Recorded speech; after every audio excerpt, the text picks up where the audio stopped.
Are you planning on building a raised bed garden? Raised beds offer excellent drainage, better soil quality, and easier maintenance, but there are many questions gardeners have before getting started.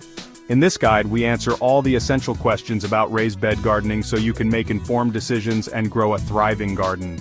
Don't forget to subscribe to Hydro Haven for more gardening tips and share this guide with fellow gardeners. What are the disadvantages of raised garden beds? While raised garden beds offer many benefits, they also come with a few downsides. They tend to dry out faster than traditional garden beds, requiring more frequent watering. The initial setup can be costly, especially if you use high-quality materials like cedar or metal.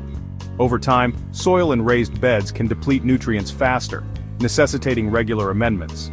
Additionally, some materials like untreated wood may degrade over time, requiring replacement. What do you put on the bottom of a raised garden bed? A raised garden bed should have a layer of organic materials such as cardboard, newspaper, or straw to suppress weeds. Some gardeners add a layer of hardware cloth or landscape fabric to prevent burrowing pests like gophers. Avoid using non-porous materials that could restrict drainage. How deep should a raised garden bed be? A minimum depth of 12 inches is ideal for most vegetables, but some deep-rooted crops like carrots and potatoes thrive in beds at least 18 inches deep. If you're growing shallow-rooted plants like lettuce and herbs, a depth of 6 to 8 inches is sufficient. What are the 4 types of raised beds? First, we have framed raised beds. These are made of wood, metal, or plastic, and they provide a structured growing space. Next, there are mounded raised beds. Here, soil is piled into a mound without a physical barrier. Then we have container raised beds. These are elevated containers or troughs filled with soil. Finally, keyhole raised beds. These are circular beds with a composting center to enhance soil fertility. What materials do I need to build a raised bed? To build a raised garden bed, you will need wood such as cedar, redwood, or untreated lumber. Metal sheets, bricks, or concrete blocks can also be used for the frame. Additional supplies include screws, a drill, weed barrier fabric, and soil amendments like compost and mulch. What is the difference between a raised bed and a flat bed? A raised bed is an elevated garden space with defined borders, offering better soil drainage and structure. On the other hand, a flat bed is an in-ground planting area that relies on the native soil, often requiring amendments for optimal growing conditions. What should you not put in a raised garden bed? Avoid using treated wood, which may contain harmful chemicals. Non-composted manure can introduce pathogens. Synthetic fertilizers can disrupt soil health, and invasive plants or weeds can quickly take over the space. How to fill raised garden beds cheaply? Start by layering organic materials such as logs, branches, leaves, or straw at the bottom, also known as the Hugelkultur method.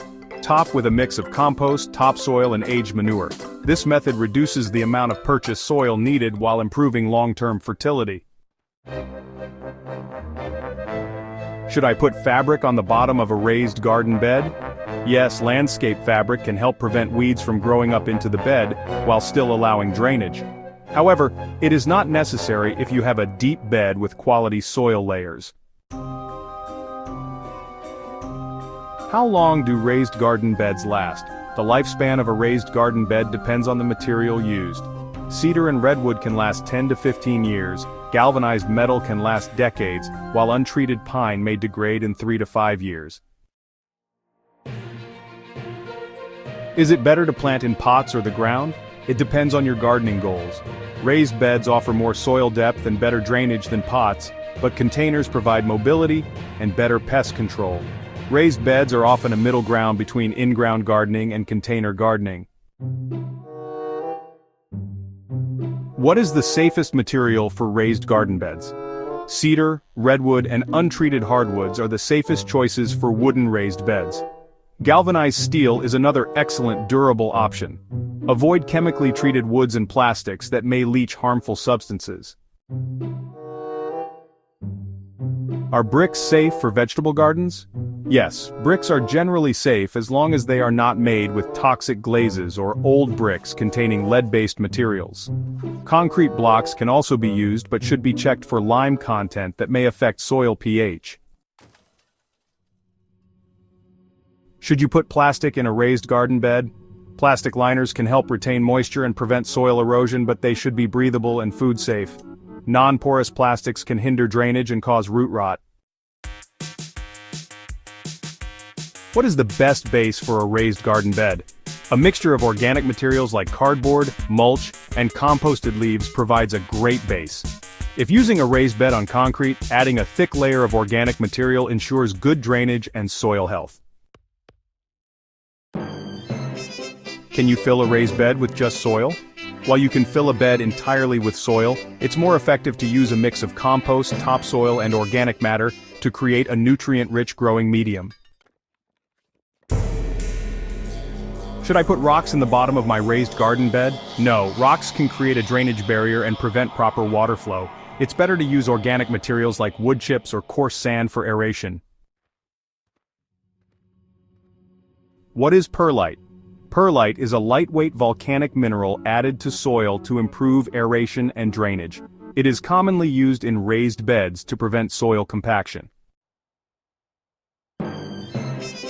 What is the best thing to plant in a raised bed? Leafy greens, tomatoes, peppers, carrots, radishes, and herbs thrive in raised beds due to their well-draining soil and controlled growing conditions.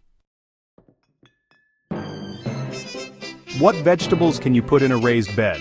Most vegetables do well in raised beds, including tomatoes, lettuce, spinach, kale, beans, cucumbers, zucchini, and root crops like carrots and beets. Why are beds raised off the floor? Raised beds improve drainage, reduce soil compaction, minimize weed growth, and provide better control over soil quality. They also make gardening easier by reducing strain on the back and knees. For more raised bed gardening tips and expert advice, subscribe to Hydrohaven and share this guide with fellow gardeners.